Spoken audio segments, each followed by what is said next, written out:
Hello friends, मैं अनिल पांडे अपने YouTube channel पर एक नया और नए ढंग से एक टॉपिक लेके आया हूं जो एक प्रश्न से 15 प्रश्न की ओर चलेगा। कैसे चलेगा? एक प्रश्न से 15 प्रश्न, अर्थात एक प्रश्न आपसे पूछा जाएगा और 15 प्रश्न का उत्तर आपको बताया जाएगा। और उसमें आज मैंने जिस टॉपिक का नाम लिया वो है अकबर। तो जो प्रश्न बन रहा है उस प्रश्न को अगर आप पढ़ेंगे तो ये लिखा हुआ है कि मुगल वंश का अनपढ़ बादशाह कौन था। तो मुगल बादशाह का मतलब मुगल वंश का अनपढ़ बादशाह कौन था? अकबर था। मोहम्मद जलालुद्दीन अकबर था। तो पूरा क्या नाम है? मोहम्मद जलालुद्दीन अकबर। तो बहुत ही बेहतरीन प्रश्न है। शायद कम लोगों को पता हो कि मुगल वंश का सबसे अनपढ़ बादशाह कौन था। कोई यकीन नहीं करेगा कि अकबर जो अनपढ़ बादशाह था, क्योंकि मुगल वंश का सबसे प्रतापी और सबसे महान राजा अगर किसी को कहा जाता है तो वो जलालुद्दीन मोहम्मद अकबर को कहा जाता है। तो ऐसा बादशाह शायद आपको पता ना हो, आप यकीन नहीं करेंगे कि वो अनपढ़ था, लेकिन वास्तव में इतिहासकार और इतिहास ये बताते हैं कि मोहम्मद जलालुद्दीन मोहम्मद अकबर जो है क्या था? अनपढ़ बादशाह था। अब अकबर के बारे में तमाम प्रश्न पूछे जाते हैं, उसको जो हम बताने का प्रयास करते हैं। सबसे पहले अगर ये पूछा जाए कि क्या है कि मुगल वंश का संस्थापक कौन था, तो मुगल वंश का संस्थापक कौन था? तो मुगल वंश का संस्थापक बाबर था। और बाबर का पुत्र कौन था? हुमायूं था। और हुमायूं का पुत्र कौन था? तो अगर ये कहा जाए कि बाबर किसका दादा था या अकबर का दादा कौन था, तो वो कौन था? बाबर। कौन था? बाबर था। अगर ये पूछा जाए, ये कहा जाए अकबर का पिता कौन था, तो हुमायूं। क्या था? हुमायूं था। ठीक। अगर ये पूछा जाए कि भाई अकबर की माता का क्या नाम था, तो हमीदा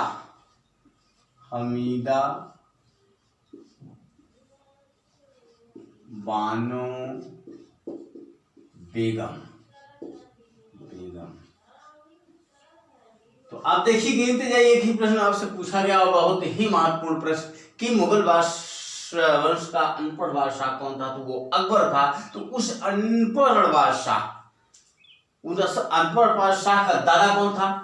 बाबर था। उस अनपढ़ बादशाह का पिता कौन था? तो हुमायूं था। और उस अनपढ़ बादशाह की माता कौन थी? तो हमीदा बानो बेगम थी। अगर आपसे पूछा जाए भाई कि इनकी पत्नी का क्या नाम था, तो आप क्या कहेंगे? जोधाबाई। क्या नाम था? जोधाबाई।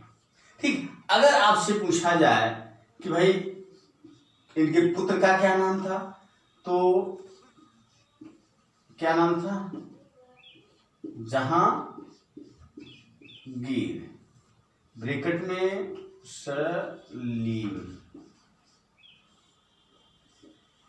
देखिए मित्रों, बहुत सारी रानियां, बहुत सारी रानियां मोहम्मद जलालुद्दीन अकबर के पास थी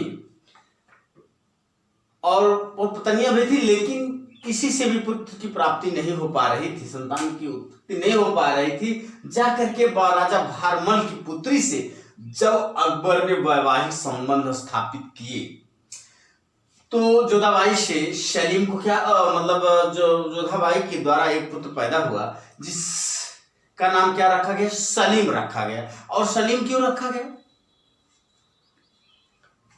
सलीम क्यों रखा गया? क्योंकि शेख सलीम चिश्ती की दरगाह अजमेर पे जाकर के या उस सूफी संत से आशीर्वाद प्राप्त होने के कारण सलीम का क्या हुआ था?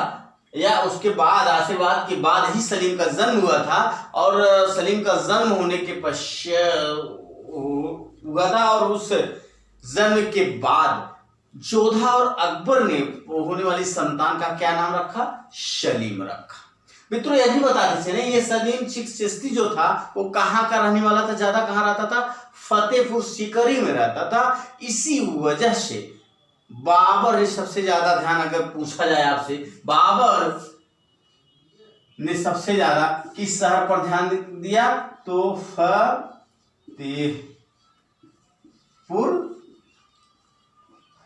सीकरी पर ज्यादा ध्यान दिया। कहाँ दिया? फतेहपुर सीकरी पर ज्यादा ध्यान दिया। अगर ये पूछा जाए कि भाई नवरत्न कहाँ रहते थे, तो नवरत्न जो रहते थे वो कहाँ रहते थे? अकबर के दरबार में रहते थे। इन नवरत्नों में अर्थात 9 ऐसे विशिष्ट व्यक्तित्व का चयन किया गया था मुगल दरबार में, जब बादशाह कौन था? भारत का बादशाह कौन था? मोहम्मद अकबर था। उस समय 9 विशिष्ट लोगों का इन्होंने चयन किया था, जिसे अकबर के दरबार में नवरत्नों के नाम से जाना जाता था। जिसमें कौन कौन थे?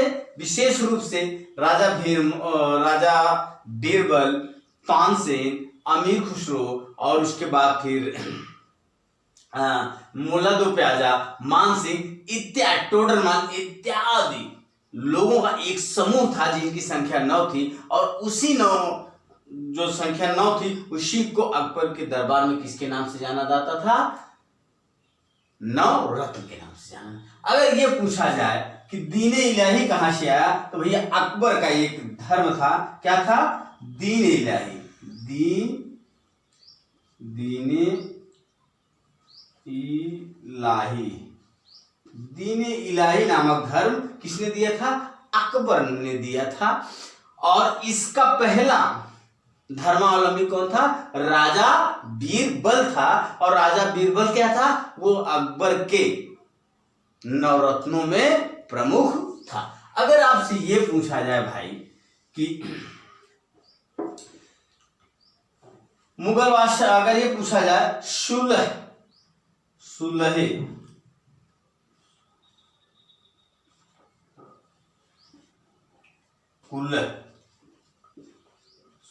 कुलह की नीति किसने अपनाया?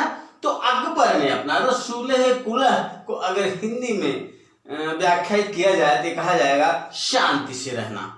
क्या कहा जाए? कि शांत से रहने की नीति, सभी धर्मों में समन्वय की नीति अपनाने का प्रयास किस बादशाह ने किया था? अकबर ने किया था। किसने किया था? अकबर ने किया था। अगर आपसे ये पूछा जाए कि बुलंद दरवाजा किसने बनवाया था, तो आपका क्या उत्तर होना चाहिए? अकबर ने बनवाया था। किसको? अकबर ने बनवाया था। अगर आपसे ये पूछा जाए कि साहित्य का, हिंदी साहित्य का स्वर्णकाल किस का राज्यकाल था, तो आपका उत्तर क्या होना चाहिए? अकबर ही होना चाहिए। अगर आपसे पूछा जाए कि इस दरबार के चित्रकार कौन कौन थे, वो कौन कौन थे?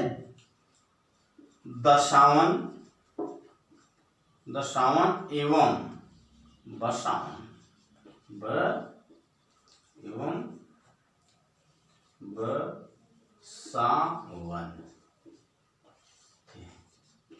ठीक है। तो इस तरह से आप देखेंगे कि बहुत ही एक ही प्रश्न से आपको कितने उत्तर मिले हैं, आप इसे देख सकते हैं। देखिए 1 2 3 4 5 6 7 8 9 10 11 और प्लस उधर जो भी था, पर और भी उत्तर हो सकते हैं, लेकिन वीडियो लंबा हो जाएगा। वैसे भी छोटी वीडियो को देखने का प्रयास लोग कम करते हैं, तो बड़ा वीडियो कहां से देखेंगे। तो कहने का मतलब ये हुआ कि अगर देखिए तमाम उत्तर आपके पास, मतलब प्रश्न है, एक ही प्रश्न है कि मुगल वंश का अनपढ़ बादशाह, तो आपका उत्तर निसंदेह अकबर होना चाहिए। अगर पूछा जाए कि भाई इनके बाबा का क्या नाम था, अकबर के बाबा का क्या नाम था या दादा का क्या नाम था, तो वो मोहम्मद बाबर था।